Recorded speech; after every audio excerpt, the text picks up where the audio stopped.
эфире еженедельная информационно-аналитическая программа «События недели». С вами Елена Лолуа. Здравствуйте. В начале недели Абхазия оказалась во власти очередного циклона. Десятки подтопленных домов, оборванные линии электропередач, сорванные крыши и поваленные деревья. Затруднения в работе общественного транспорта. Таков итог сильного дождя и шквалистого ветра. Особенно пострадали Сухум и западные районы страны. Пользователи соцсетей активно выкладывали видеоролики с затопленными улицами и машинами. Очевидно, что столице предстоит восстанавливаться не один день. Основная нагрузка по устранению последствий стихии на службе городского коммунального управления. В каком режиме работают коммунальщики и почему в очередной раз с обильными осадками не справились ливневки? На эти вопросы готов ответить начальник коммунального управления Сухума Дмитрий Ахуба. Здравствуйте, Дмитрий Аполлонович. Здравствуйте. В начале этой недели на республику обрушился очередной ливень, и город затопило Сухум. Видео и фото пользователи активно выкладывали в соцсетях, и мы видели масштабы потопа. Традиционно затапливает центр города и район вокзала. Давайте сначала мы поговорим, на каком этапе идут работы по ликвидации последствий стихии, а потом поговорим о причинах. В данное время, как вы знаете, после ливневого этого дождя, который прошелся 29 числа, и с порывистым ветром, судя по данным метеорологов, за один день выпал месячный осадок, месячная норма осадков, и порывы ветра достигали от 10 до 15 метров в секунду, что привело к тому, что многие реки вышли из берегов, из 4 рек, которые проходят через город. 3 реки, это у нас Сухумка, Гариквара и Адзапш, вышли из берегов, при этом принесли в город не только воду, но и грязь, гравий, мусор, ветки. Также было повалено очень много деревьев, только на центральных улицах около 40 деревьев было повалено. В общем, по городу более 80 деревьев было повалено ветром. В первые же дни, естественно, с начала дождя сразу же работали дорожные службы, службы зеленого хозяйства. Дорожные службы занимались тем вопросом, чтобы по возможности расчищать решетки, которые закрывались грязью, для того, чтобы ускорить отток воды с города. При этом до дождя, естественно, они прослеживают прогноз погоды, до дождя были расчищены выхода в море, ливневые выхода в море. Сразу же после оттока воды дорожные службы и службы сельхозхозяйства принялись за уборку гравия и ила, который нанесла река. При этом зеленое хозяйство совместно с МЧС начали рубить деревья, которые перекрыли дорожное движение, и были повреждены очень много проводов от троллейбусных линий, электропередач, для того, чтобы это все начать восстанавливать и для того, чтобы открыть дорогу автотранспорту. В первую очередь, конечно же, деревья разрезали и раздвигали просто в сторону, не вывозя их, чтобы они просто пока не мешали остальным работам. Естественно, после того, как были раздвинуты деревья, принялись за работу и СУЭС по восстановлению оборванных проводов. Также троллейбусное управление принялось за работу восстановления своих линий, и Горсвет занимался восстановлением электропроводов уличного освещения. После того, как убирали ил и грязь дорожные службы, за ними совместно также спецавтохозяйство и дорожные службы убирали. За ними сотрудники спецавтохозяйства и также при помощи машин МЧС уже после этого проводили мытье дорог. Дмитрий Аполлонович, давайте посмотрим репортаж, который как раз ярко демонстрирует то, что вы сейчас рассказываете. Буквально месяц назад началась очистка русел 4 городских рек – Гариквары, Басли, Одзябши, Сухумки. Очистительные работы не успели завершиться, как на столицу обрушились ливневые дожди. В результате старые подпорные стенки рек упали в воду, создали заторы в руслах, вода вышла из берегов и затопила всю округу. Особенно пострадали Сухум и западные районы страны. Частным хозяйствам нанесен немалый ущерб, который еще предстоит подсчитать. Ливневые дожди сопровождались шквалистым ветром, порывы которого достигали 15-20 метров в секунду. В пятиэтажке по улице Адыгейская, 3А в Сухуме полностью сорвало крышу, которая была заново отремонтирована лет 5 назад.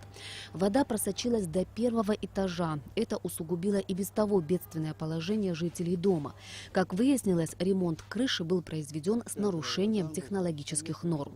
15 на 70-ка, то балки должны быть. А это 40-ка сделано. Во-первых, сделано односкатными было сделано. Не было не закреплено. Было так. Нарушение технологических Вообще не было соблюдено. Было нарушено. Проволока, 4-ка была завязана местами. Просто прицепили там какие-то арматуры маленькие торчали, так прицепили и все. Больше ничего не было сделано. Новый каркас мы делаем. Ребята работают наверху.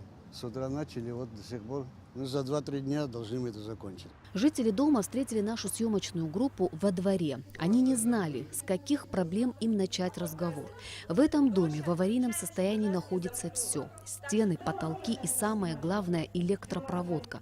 Кадры, которые вы видите, не нуждаются в комментариях. Все вот здесь течет, ведра ставили, как водопад была вода. Вот это все, он падает, шикатурка падает, все падает. В квартирах та же самая история.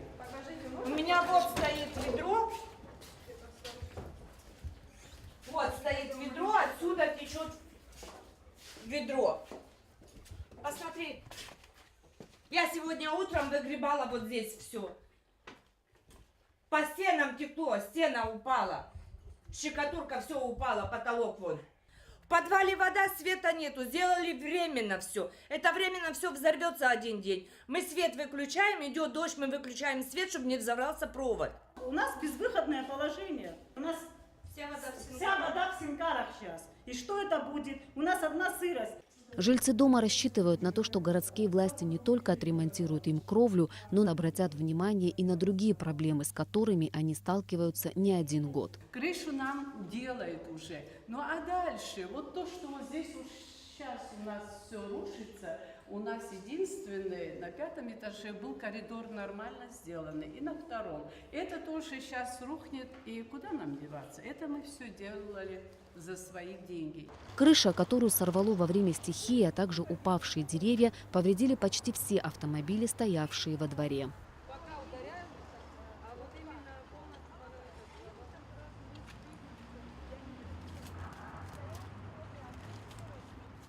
Из-за шквалистого ветра в городе упало более 50 деревьев. Если раньше при сильном ветре падали в основном хвойные деревья и эвкалипты, у которых слабая корневая система, то в этот раз не устояли даже платаны. К счастью, обошлось без жертв, но во многих частях города были перекрыты дороги. 3 дня коммунальные службы, зеленое хозяйство, энергетики и подразделения Министерства по чрезвычайным ситуациям ликвидировали последствия урагана.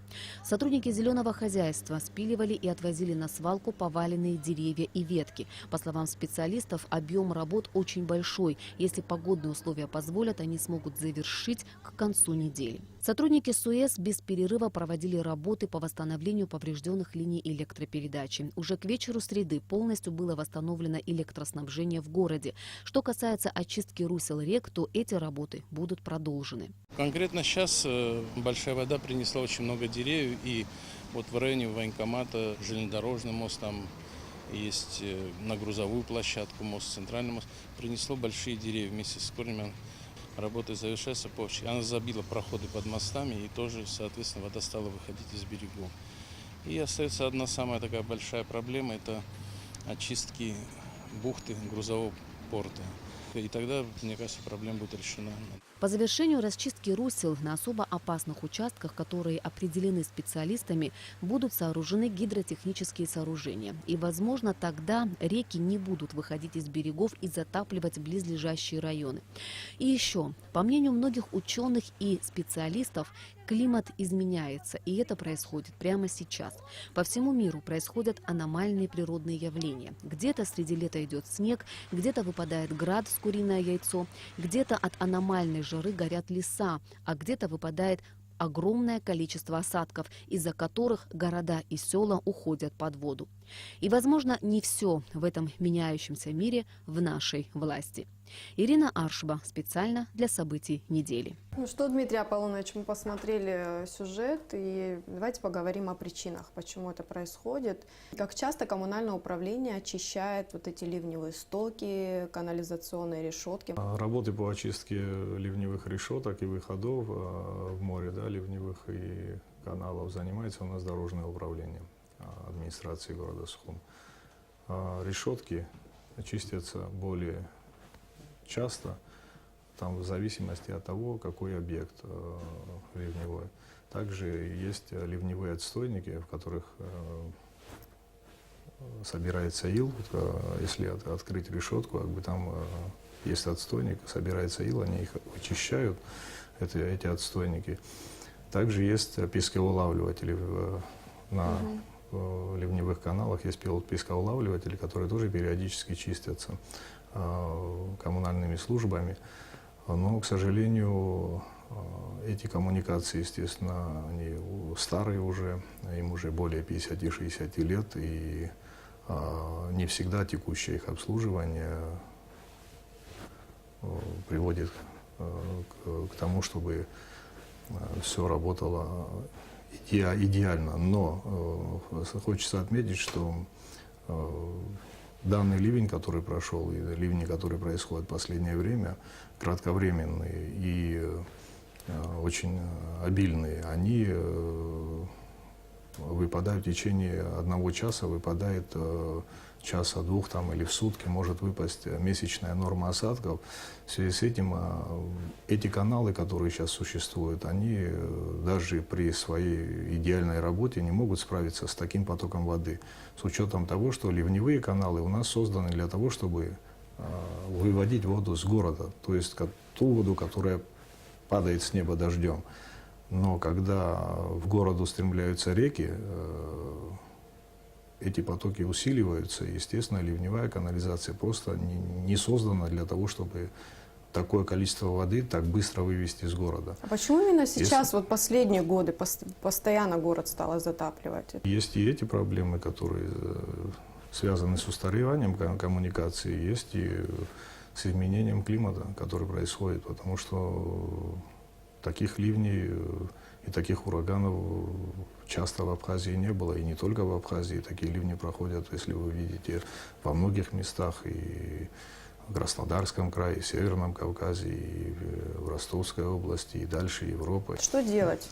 Я думаю, что со временем надо пересматривать, наверное, определенные вещи, я имею в виду по строительству коммуникации, и в будущем с учетом изменения климата и с учетом того, что выпадает уже вот такое количество осадков и такие проблемы создает городу, нужно будет капитально перестраивать в будущем ливневые каналы и все остальные коммуникации в городе.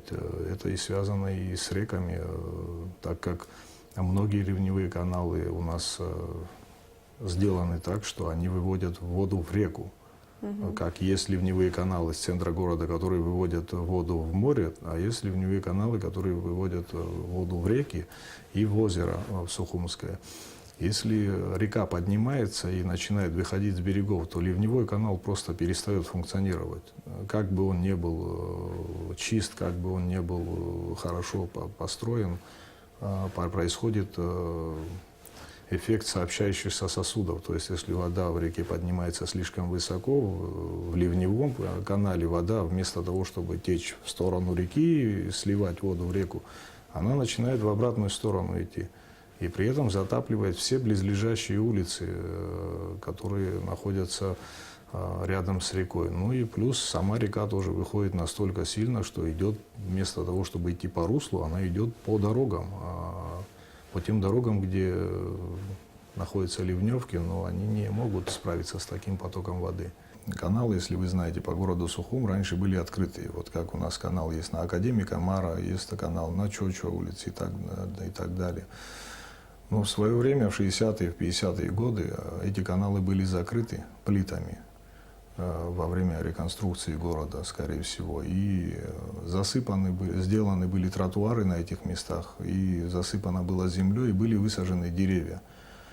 К сожалению, деревья вырастают большими, и потихонечку пришло к тому, что каналы во многих местах начали зарастать корнями. То есть корень дерева проникает между плитами накрытого канала и создает там внутри канала в виде сетки.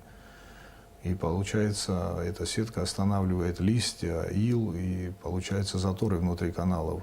И ил, который должен приходить в места, где есть пескоулавливатель, он туда не поступает, а остается внутри канала, и что приводит к заиливанию канала.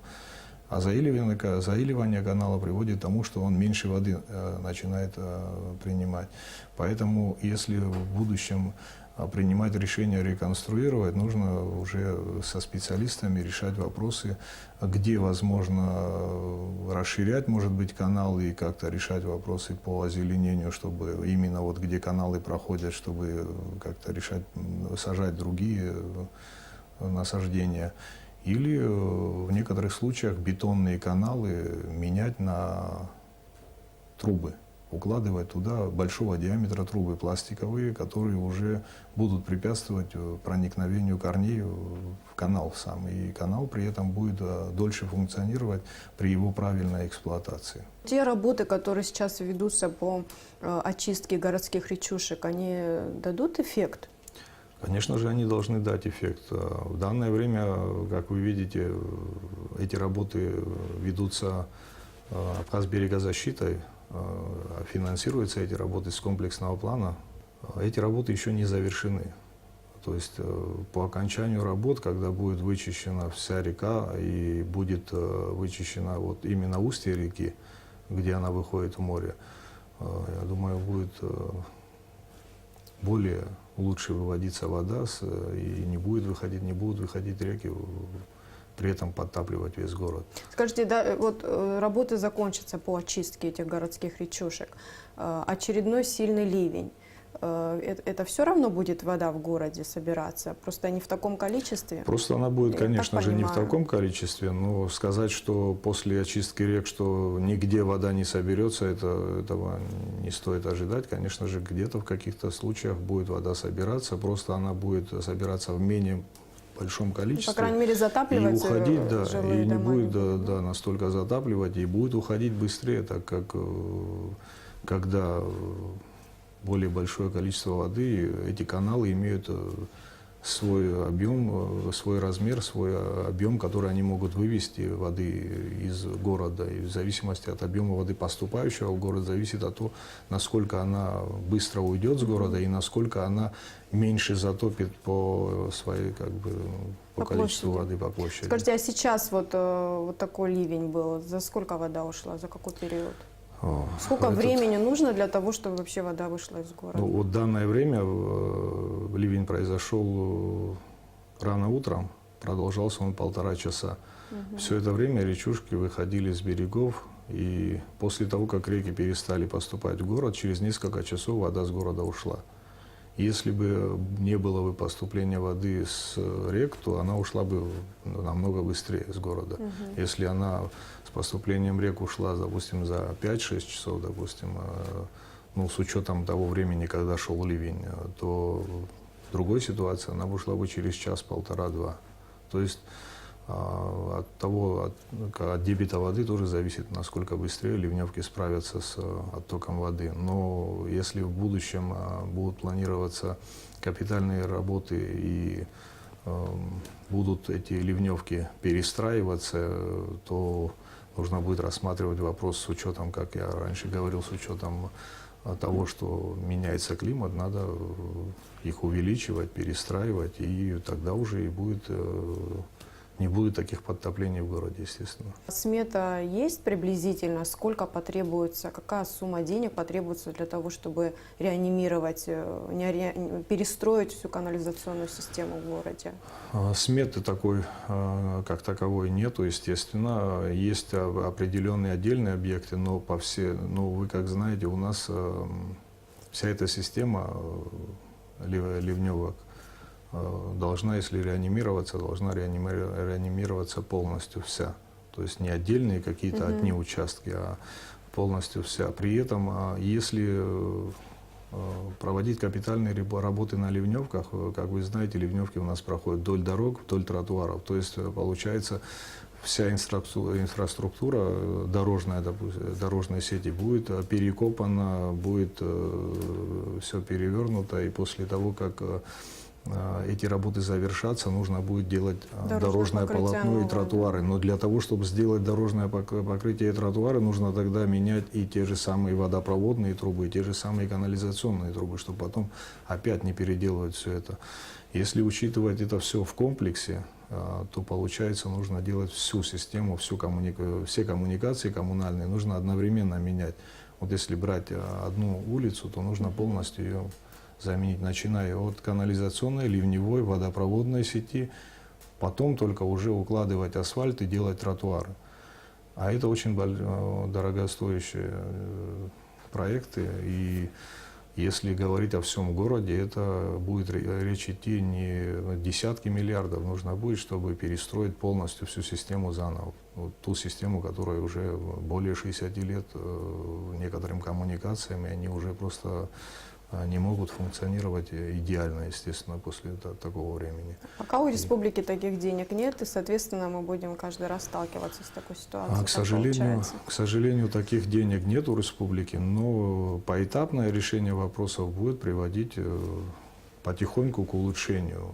Это не улучшится все одновременно, но поэтапное решение может привести к тому, чтобы в каких-то районах потихоньку начинать улучшать ситуацию по подтоплениям, ту же ситуацию по утечкам водопроводных сетей, ту же самую ситуацию по канализационным системам. Какие есть технические возможности у управления коммунального хозяйства, чтобы как можно быстрее ликвидировать последствия стихии?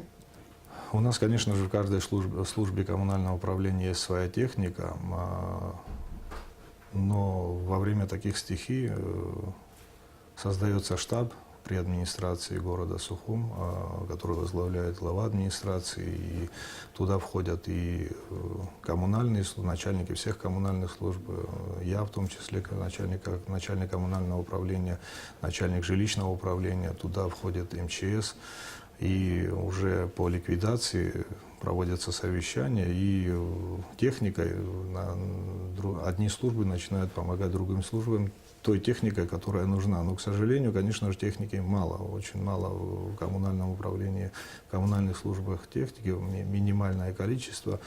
Хотя администрация ежегодно закупает определенное количество техники, но, к сожалению, в администрации нет таких возможностей финансовых, чтобы купить все, что нужно для коммунального управления. Очень много техники, которой нету, тех же самых откачивающих машин, тех же самых поливалок, одна всего в городе, тех же самых, вот если брать не потопы, допустим, а те же самые снег, когда выпадает, да. Нет у нас снегоуборочной специальной техники. То есть много чего можно еще перечислять, техника, которая нужна еще. А какой вообще бюджет у управления и на что хватает этих денег? В наше управление входят много организаций. Это дорожное управление администрации, спецавтохозяйство администрации города, зеленое хозяйство администрации города Сухум, водоканал администрации города Сухум, горсвет, который занимается уличным освещением, и также датируется троллейбусное управление и автобусное управление с бюджета коммунального управления. Поэтому на эти организации требуется очень много средств. К сожалению, таких средств в администрации города нету, поэтому бюджет небольшой, и средств хватает только на текущие определенные текущие работы, ремонты, на капитальное какое-то строительство. К сожалению, проводятся капитальные работы, но их проводится мало. Ежегодно они, естественно, делаются. Вот мы меняли и трубопровод, меняли, сейчас будем менять канализационный коллектор. Но не хватает на то, чтобы все проблемы решать капитального характера. Хватает финансирования на то, чтобы содержать данные коммуникации, чтобы они совсем не перестали функционировать. Сильный ливень выводит из берегов городские реки, и они устремляются мощным потоком на городские улицы. И вместе с ним на городские улицы вываливается мусор бытовой, камни, ветки. Предусмотрены ли какие-либо административные меры воздействия на горожан, которые выкидывают бытовой мусор в реки и открытые каналы? Это очень важный вопрос, потому что люди, к сожалению, бытовой мусор, старую бытовую технику, то, что они срезают, допустим, во время уборки своих огородов, там обрезают деревья, все это, естественно, выбрасывается, к сожалению, некоторыми из граждан выбрасывается за пределы своего огорода, то есть за забор, где протекают реки и ливневые каналы, что приводит, конечно же, к засорению и самих рек, и засорению создаются определенные заторы под мостами и так далее. Много бытового мусора выносится в море, которое потом прибивает штормом к берегу, и также наши коммунальные службы, это спецавтохозяйство, занимается тем, чтобы убирать этот мусор, на что, естественно, тратится опять определенные средства для того, чтобы выполнить эти задачи. А по поводу штрафных санкций. Штрафных санкций, по закону, штрафная санкция — это две минимальные заработные платы за выброс мусора в ненадлежащем месте. То есть это будет в реку, это будет перед домом, когда строит человек, делает свой ремонт и бросает мусор перед домом, что потом во время дождя смывается в ту же самую ливневку, и приходится дополнительные работы проводить по ее очистке. Две минимальные заработные платы, это получается у нас минимальная заработная плата 60 рублей, получается 120 рублей, это тот штраф, который можно применять, который можно применять, но при этом применять сами коммунальные службы не имеют права применять. Это должны быть составлены акты, эти акты должны передаваться в УВД, и потом УВД должно принимать меры, и все это. Ну, это какой-то заколдованный круг. Такое ощущение, что...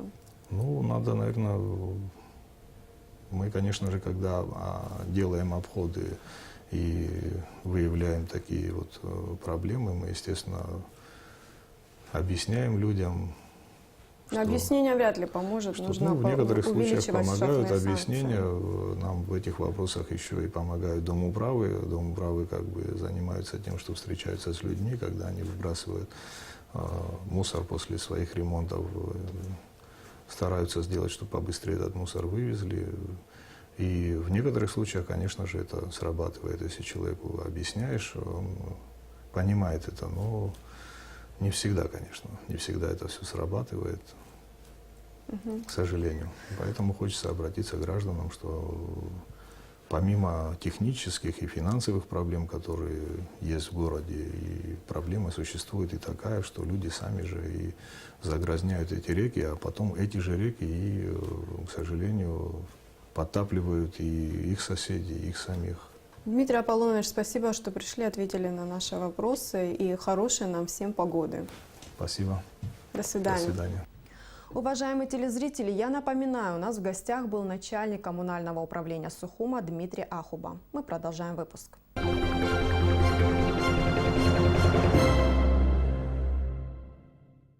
В В Сухуми, в доме учителя, прошла церемония прощания с Русланом Кишмари. Известный государственный деятель, ветеран Отечественной войны народа Абхазии, депутат парламента 2 и 4 созывов. Он ушел из жизни в минувшую среду, 30 августа, на 59-м году жизни. Ушел после тяжелой и продолжительной болезни. На траурную церемонию пришли президент Рауль Хаджимба, члены правительства, депутаты парламента, общественность. Нужно быть человеком особенным, чтобы все от мала до велика вспоминали тебя только добрым, хорошим словом. Руслан Кишмари и правда был неординарным. К нему шли за советом все, от друзей и знакомых до государственных деятелей. Его природная скромность, харизма и постоянный позитив дарили людям чувство надежности. И он был именно таким – смелым, отважным, родным и бесконечно любимым. Сегодня страна прощается с одним из своих славных сыновей, который всю свою сознательную жизнь посвятил служению Родине. Можно без увлечения сказать, что мы сегодня прощаемся с человеком, который был одним из соратников великого Владислава. Хочу особо отметить его уравновешенность, самообладание в самые тяжелые дни. А таких дней в те годы было множество, когда нами не контролировала значительная часть района.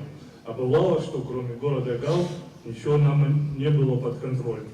О Руслане Рожденовиче можно говорить много и неустанно, ибо этот человек был отважным воином, высокообразованным, очень скромным, глубоко порядочным человеком и прекрасным семьянином. Всю свою жизнь Руслан Кишмари трудился, не покладая рук, на благо Родины, народа и его будущего. Он всегда был там, где сложнее всего. За улыбкой и шутками он частенько скрывал все свои переживания. И лишь наиболее близким было понятно, каких усилий стоило и ему в том числе достичь порядка, спокойствия и мира в Галском районе в самые сложные послевоенные годы. Восстанавливая хозяйство района, приходя на помощь простым жителям, он был всегда на защите интересов государства вместе с теми, кто охранял покой граждан Абхазии. Талант Руслана Рожденовича проявился и в переговорном процессе как представителя президента по четырехсторонним переговорам. В этих переговорах Руслан Рожденович показал себя как зрелый политик, большой патриот и несгибаемый лидер. Хорошее чувство юмора помогало ему в самых различных ситуациях выходить из гулёзных моментов, которые часто бывают во время сложных переговоров, а они были всегда трудными и сложными. Проститься с Русланом Кишмари пришли, конечно, не только его родные и близкие. Люди нескончаемым потоком шли, чтобы в последний раз поклониться большому патриоту Апсны. Невозможно даже охватить весь объем работы, которую Руслан Рожденович выполнял ежедневно. Он не досыпал долгие годы, отмахивался от хвори и болячек, не имел привычки жаловаться и брал все на себя. А тяжелая болезнь точила его изнутри.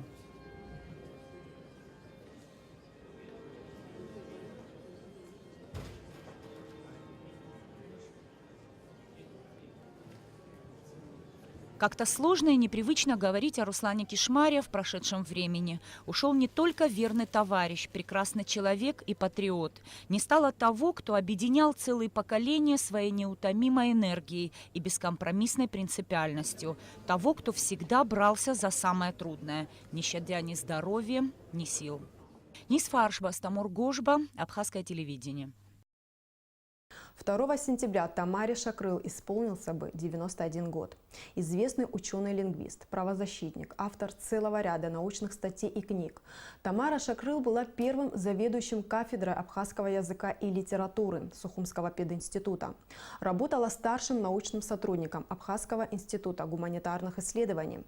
Тамара Шакрыл занималась не только наукой, она вела активную общественно-политическую деятельность, была одним из ярких представителей национально-освободительного движения абхазского народа. В начале 50-х годов вместе со своими сестрами она написала открытое письмо Сталину, в котором осудила политику Грузии в отношении Абхазии. 12 ноября 2004 года, во время массовых волнений, связанных с президентской выборной кампанией в Абхазии, Тамара Платоновна была смертельно ранена. Указом первого президента Владислава Ардзинба посмертно удостоена звания Героя Абхазии. Министр был некогда, который вот в тот период, когда мы написали письмо, запрашивали же Абхазию по этим вопросам, поставленным нами, и он противопоставлял мнение якобы народа. В общем, они давали контраргументы против наших аргументов. Что долгое время у нас шла вот эта борьба с нашим правительством тогдашним здесь. И он, конечно, знает, что я все это знаю. И, конечно же, он знает мое отношение к его деятельности. И, конечно же, он был освобожден с работы благодаря вот тому, что нам удалось комиссию привести, восстановить школы, и где-то пощипать то правительство, которое не так себя вело.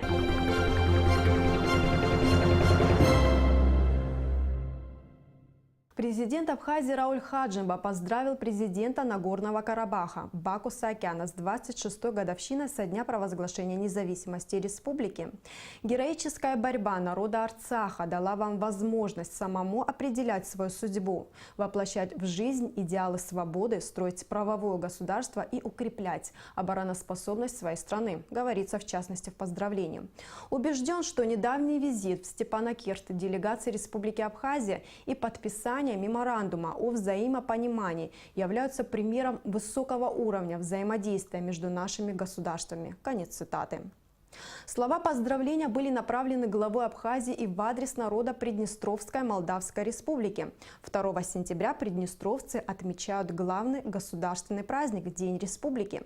В поздравительной телеграмме президента Абхазии в частности говорится, цитата: «Абхазию и Приднестровье объединяют не только дружба и взаимопонимание. У нас одно героическое прошлое, неразрывно связанное с ценностями свободы и демократии, стремлением к дальнейшему процветанию наших братских стран. От имени народа Республики Абхазия и от себя лично желаю вам благополучия, добра, исполнения жизненных планов, счастья и оптимизма». Конец цитаты.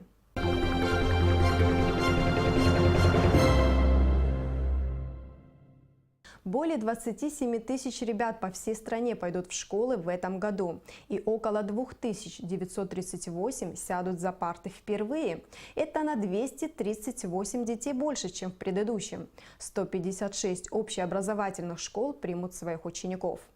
Новый учебный год – это и новые образовательные учреждения. 4 сентября в столице после капитального ремонта откроется 3-я Сухумская школа имени Юрия Воронова, в Гудаоте после реконструкции 1-я Абхазская школа, а до конца сентября планируется открыть 4 детских сада, 2 в Гудаоте, 1 в Ткварчале и 1 в Гулрипском районе.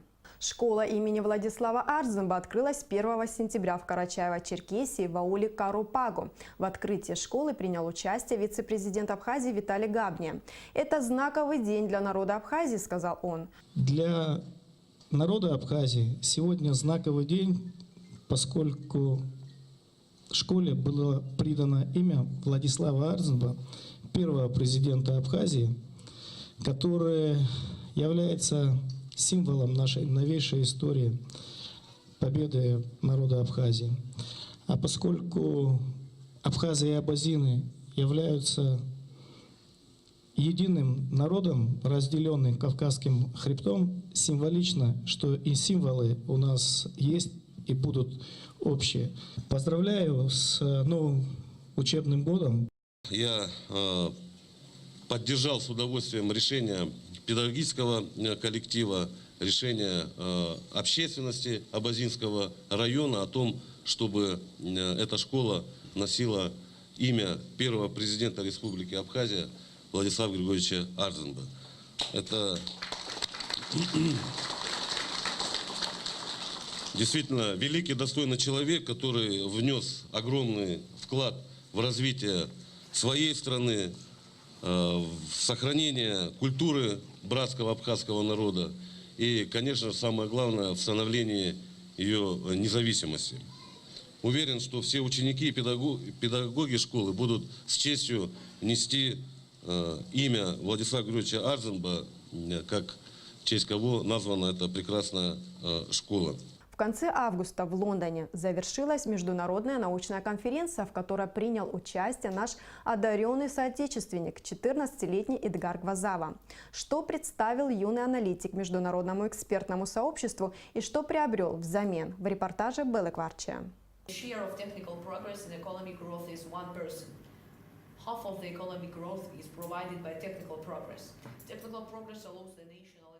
Миссия в Лондоне была выполнена, и даже больше. Организаторы конференции не просто заинтересовались нашей страной, но и выразили готовность провести здесь следующий форум.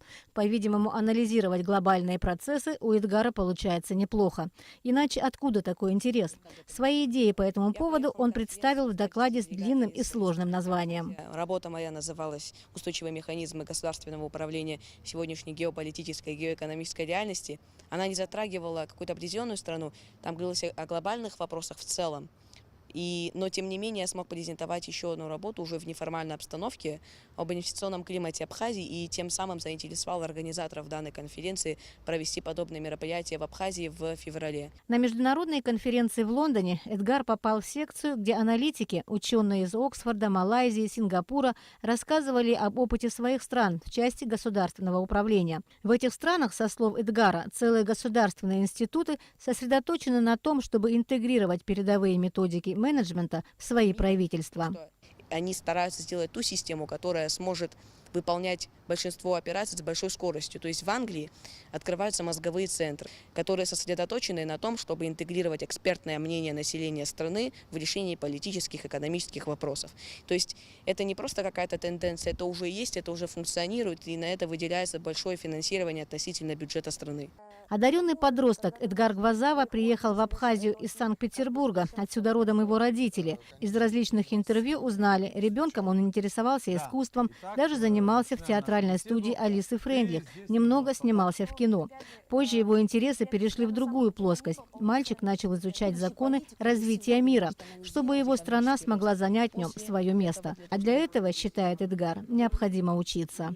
Я считаю, что в Абхазии в будущем нужно будет делать большое количество реформ, но реформа системы образования – это фундамент всего, потому что я думаю, что во многих вопросах надо менять парадигму мышления людей, а для того, чтобы это осуществить, это должно начинаться в школах. Эдгар не позволяет себе лениться, увлекается чтением, причем читает одновременно несколько книг, чтобы иметь разностороннюю информацию о предмете. Что касается других увлечений, старается заниматься спортом, смотреть исторические фильмы, любит детективный сериал о Шерлоке Холмсе. Но основа всего, считает он, чтение. Я не родился с этим навыком, я приобрел его где-то год назад, я начал себя заставлять читать, потому что действительно можно смотреть видео, можно слушать лекции, различные подкасты, но то количество знаний, которые ты обретаешь при чтении, ты не можешь приобрести нигде. Поэтому надо каждую секунду стараться инвестировать в себя. И я стараюсь все свое время, когда я свободен, находясь дома, я стараюсь заниматься самообразованием. Успехи Эдгара не остались незамечены. Совсем недавно он стал послом доброй воли, членом Совета молодых дипломатов при МИД Абхазии.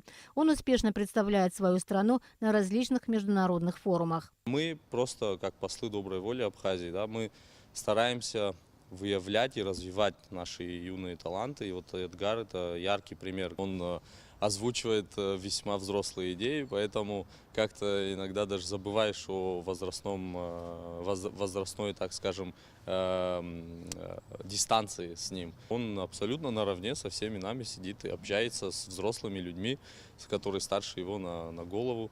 Поэтому я лично считаю, что если уж и находятся такие таланты, то не нужно бояться передавать им ответственность. Будут проходить консультации между Советом молодых дипломатов МИД Абхазии и МИД России. Приедут гости из СМД МИД России. Он уже будет представлять Совет молодых дипломатов МИД Абхазии и представлять точку зрения абхазской стороны абсолютно на официальном взрослом уровне. Не исчезнуть в мире, где усиливаются процессы глобализации, Абхазии помогут знания и опыт других государств, считает Эдгар Гвазава. Только взяв их на вооружение, наша страна сможет успешно противостоять любым изменениям в геополитике.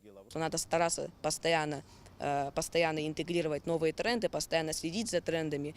Я думаю, что это обязательно для Абхазии, потому что следующая, на мой взгляд, промышленная революция, она будет намного сложнее для менее развитых стран, чем предыдущая. Это будет огромный разрыв между развивающимися странами и неразвивающимися. То есть будут победители и лузеры. Впереди у молодого ученого большие планы. Он уже сделал наброски к своей новой работе об Институте государства в эпоху глобализации, а также набираться знаний в области экономики, политики и бизнеса.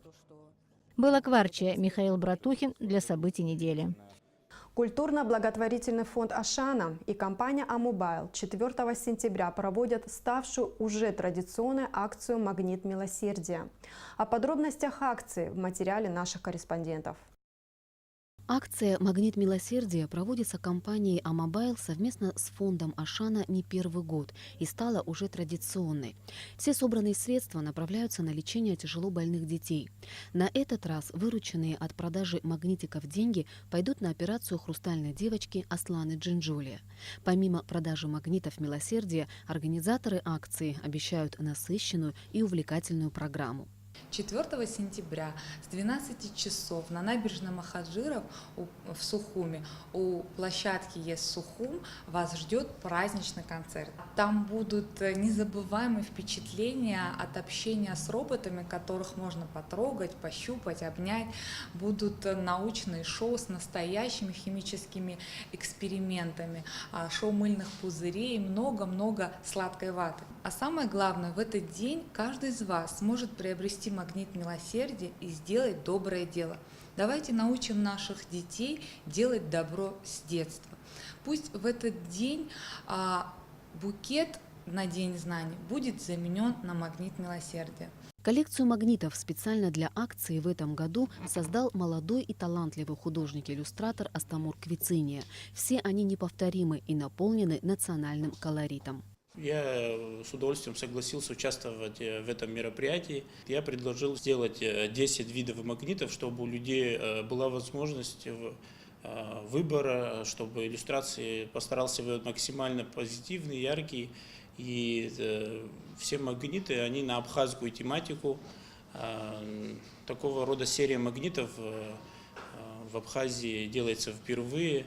Иллюстрация выбирал максимально с разной тематикой. Хрустальная девочка Аслана на протяжении 5 лет борется с болезнью. На следующую операцию нужны большие деньги – 2,5 миллиона рублей.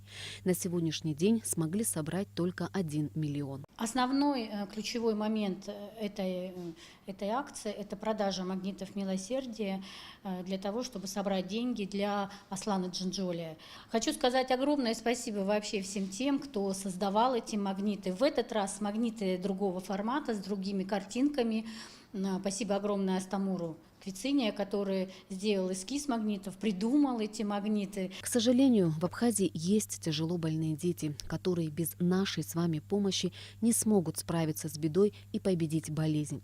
Может, каждый из нас по отдельности не так уж и богат, но вместе мы способны на многое.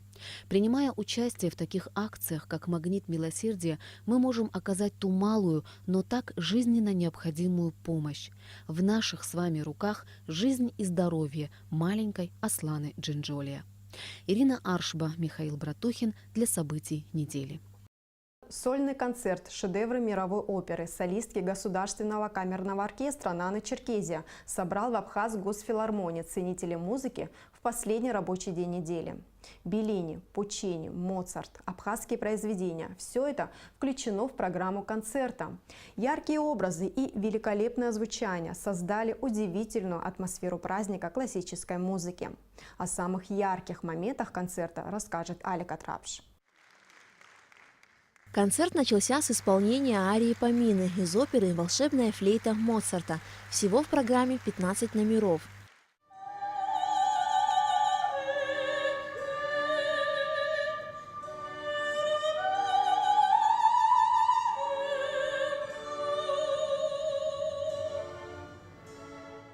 Нано-Черкезия не только солистка Абхазской госфилармонии и Государственного камерного оркестра республики, но и лауреат международных конкурсов.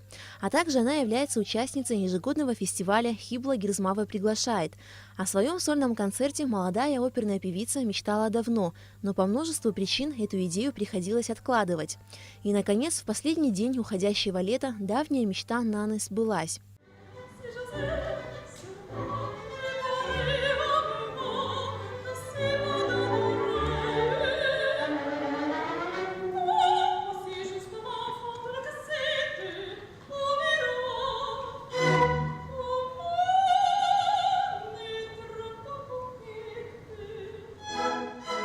В этот вечер зрители услышали отрывки из оперных произведений «Мадам Баттерфляй», «Богема», «Джанни Скики», Джакомо Пуччини, «Джудита» и «Веселая вдова» Франца Легара, арии Верди, Беллини и других известных композиторов. Молодая оперная певица призналась, что все эти произведения ей очень близки. Она с большим удовольствием исполнила их. Все, что я исполняю, это любимое. Я не такой человек, что мне нравится что-то одно, и я все на этом останавливаюсь. Мне нравится многое, даже сказать все разнохарактерное, разного стиля. Это и касается не только произведения, а вообще в жизни. Я не придерживаюсь чего-то одного. Нана Черкезия исполнила не только шедевры мировой оперы, но и абхазские народные произведения. Песню о скале она спела в дуэте с абхазским певцом Астамуром Квицини.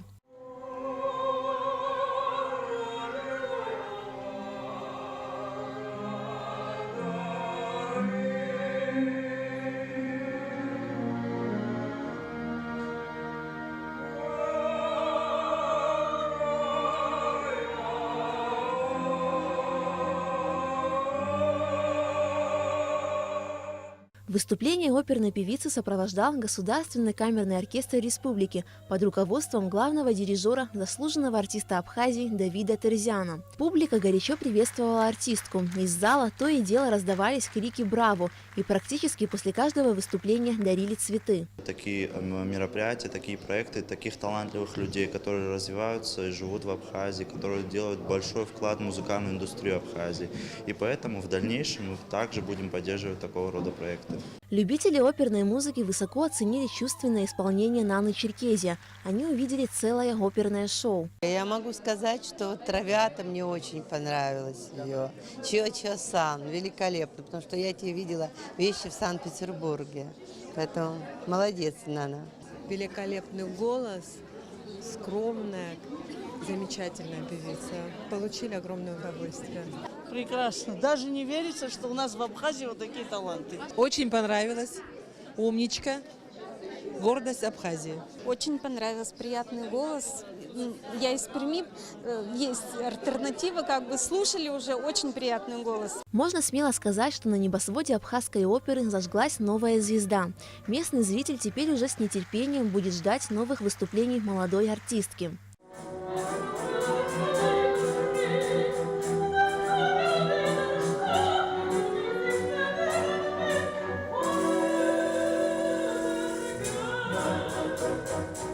Алика Трапш, Михаил Братухин для событий недели. На сегодня это все. Спасибо, что смотрели нас. Всего вам доброго. До свидания.